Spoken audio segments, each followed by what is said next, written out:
शांत रह, तेरा वक्त भी आएगा। एक महात्मा तीर्थ यात्रा पर जा रहे थे।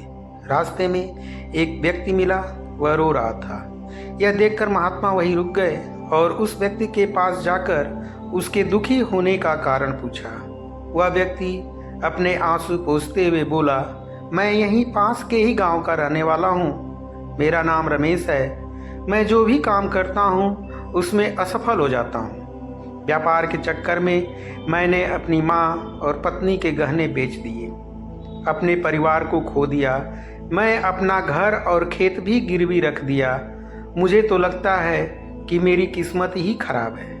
उस व्यक्ति की बात सुनकर महात्मा बोले, तुमसे किसने कहा कि तुम्हारी किस्मत खराब है? मैं भी तो जानूं कि तुम्हारी किस्मत में क्या खराबी है। रमेश बोला, पहले मैं खेती करता था, लेकिन हर साल उसमें घाटा होता था। कभी सूखा हो जाता था तो कभी ज़्यादा बारिश से फसल खराब हो जाती थी। कभी तरह तरह की बीमारियां फसल को बर्बाद कर देती। खेती से मेरे परिवार का गुजारा ठीक से नहीं चल पा रहा था, जिससे परेशान होकर मैंने खेती करना बंद कर दिया। मैंने व्यापार करने का निश्चय किया। पत्नी के गहने बेचकर अपना व्यापार शुरू किया। मेरा व्यापार नहीं चला।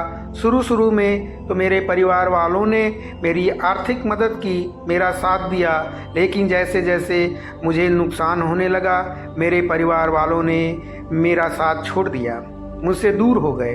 अब तो वह मुझे देखकर अपनी नज़रें फेर लेते हैं। परिवार की गरीबी और दुर्दशा का जिम्मेदार मुझे ठहराते हैं। अब तो मुझे अपना जीवन ही व्यर्थ लगने लगा है।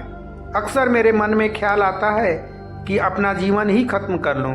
मैं आज यहाँ आत्महत्या करने आया था, लेकिन हिम्मत नहीं जुटा पाया। दूसरी तरफ मेरा एक मित्र सुरेश है। हम दोनों ने एक ही साथ व्यापार शुरू किया था। वह व्यापार में सफल हो गया। मेरी इस असफलता की वजह से वह हर समय मुझे नीचा दिखाने का प्रयत्न करता रहता है। वह अक्सर मेरे घर आकर अपनी सफलता की बातें करता है।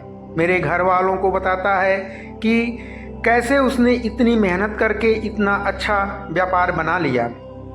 वह अक्सर अपने फलते फूलते व्यापार के किस्से मुझे, मेरी पत्नी और मेरे माँ बाप को सुनाता रहता है, जिसे सुनकर मेरे घर वाले उसकी तो प्रशंसा करते हैं, मेरा बुराई करते हैं, मुझे नकारा समझते हैं। मेरी पत्नी और माँ मुझे बात बात पर ताने मारती है, जिससे मुझे बहुत दुख पहुंचता है। कई बार खुद की नाकामयाबी पर क्रोध भी आता है। मुझे समझ में नहीं आ रहा कि मैं क्या करूं। यह सुनकर महात्मा ने पूछा, तुम्हें किस बात का दुख होता है?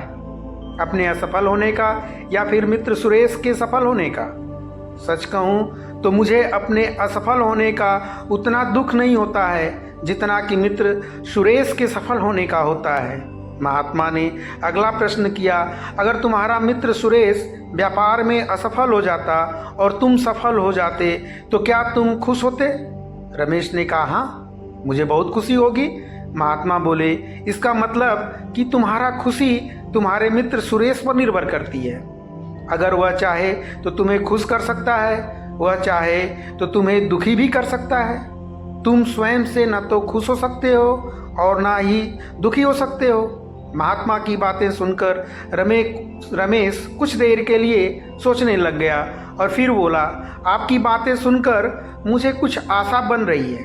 महात्मा ने कहा, जब हम किसी से आशा बांध लेते हैं तो उस पर निर्भर हो जाते हैं। हमारा सुख और दुख उसी पर निर्भर करने लगता है। इसलिए सबसे बेहतर है कि तुम स्वयं से आशा बांधो। जब तुम ऐसा करोगे और साथ ही पूरी मेहनत और ईमानदारी से काम करोगे तो तुम्हें सफलता अवश्य से प्राप्त होगी। तुम्हें लगता है कि तुम्हारा मित्र सुरेश तुम्हें नीचा दिखाने आता है, दुखी करने आता है, पर अगर ईमानदारी से विचार करोगे तो वह बातें तो सच ही कहता है। वह अपने संघर्ष और अनुभव की बातें बताता है। उन बातों से बहुत कुछ सीख सकते हो।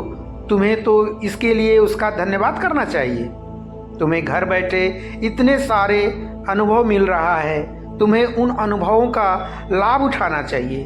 तुम ईमानदारी से कर्म करते जाओ, हार मत मानो, एक दिन तुम्हें सफलता जरूर मिलेगी।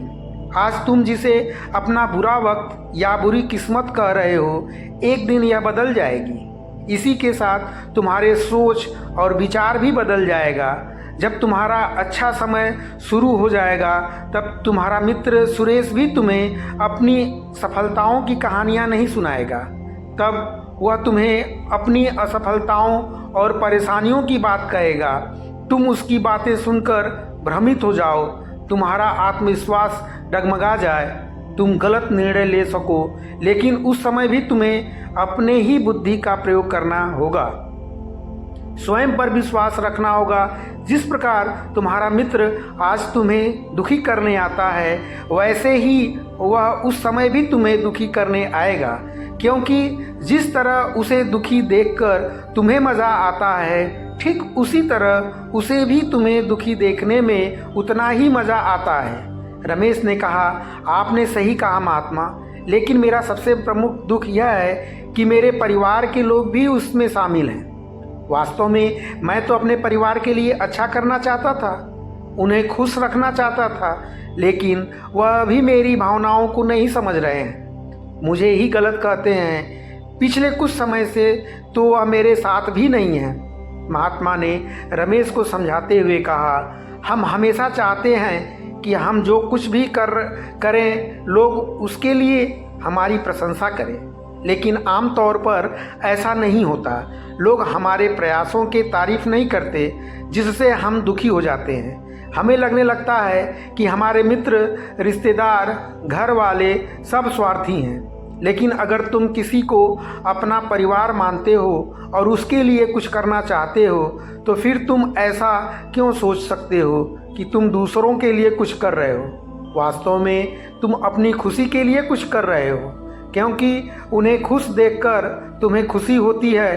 अगर ऐसा करते समय यह मानकर चलते हो कि तुम दूसरों के लिए कुछ कर रहे हो, तो तुम दुखी रहोगे। लेकिन अगर तुम्हें लगता है तुम स्वयं के लिए कर रहे हो, तो तुम खुश रहोगे, क्योंकि जब हम स्वयं के लिए कुछ करते हैं या करना चाहते हैं, तो हमें इसके लिए सांत्वना की ज़रूरत नहीं होती।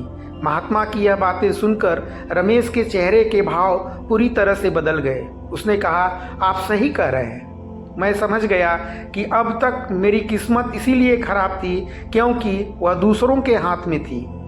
अब से मैं अपनी किस्मत को अपने हाथों में रखूँगा, फिर से प्रयत्न करूँगा, पूरी लगन और ईमानदारी से काम करूँगा, और जब तक सफलता नहीं मिल जाती चैन से नहीं बैठूँगा।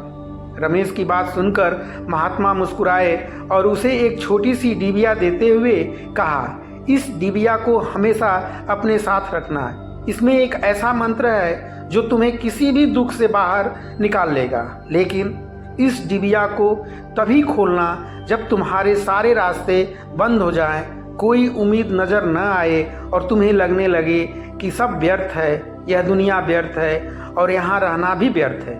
रमेश ने महात्मा का धन्यवाद किया और उस डिबिया को लेकर अपने घर वापस आ गया। उसने नए उत्साह के साथ दोबारा अपने व्यापार की शुरुआत की और इस बार उसका व्यापार चल निकला।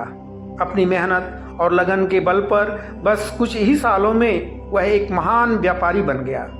उसके परिवार वाले भी उसके साथ आ गए। उसका जीवन बहुत ही सुख शांति और समृद्धि के साथ बीतने लगा। समय और किस्मत के खेल को आज तक न कोई समझ पाया और न कोई समझ पाएगा। यह सदा एक जैसा नहीं रहता, यह बदलता रहता है। रमेश के जीवन में भी बदलाव आया।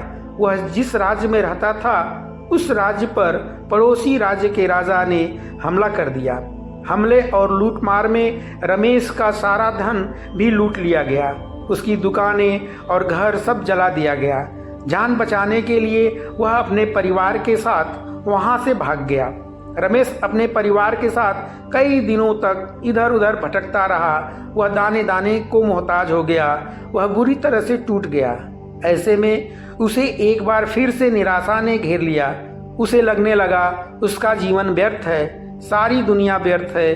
तभी अचानक उसे महात्मा द्वारा दी गई डिबिया की याद आई। उसने बहुत ही उत्सुकता के साथ उसे खोला। उस डिबिया के अंदर एक पर्ची रखी हुई थी। उस पर्ची को देखकर उसकी आंखों के सामने छाया हुआ निराशा का अंधेरा हट गया। वह एकदम से मुस्कुरा उठा। उस पर्ची पर लिखा था, यह वक्त भी गुजर जाएगा। दोस्तों, यह कहानी हमें सिखाती है कि समय के खेल को समझना असंभव है। यह हमेशा बदलता रहता है। इसलिए बुरी परिस्थितियों में भी हमें निराश नहीं होना चाहिए, आत्मविश्वास बनाए रखना चाहिए, क्योंकि समय बदलता जरूर है। आज बुरा है तो कल अच्छा भी जरूर आएगा। धन्यवाद आपका।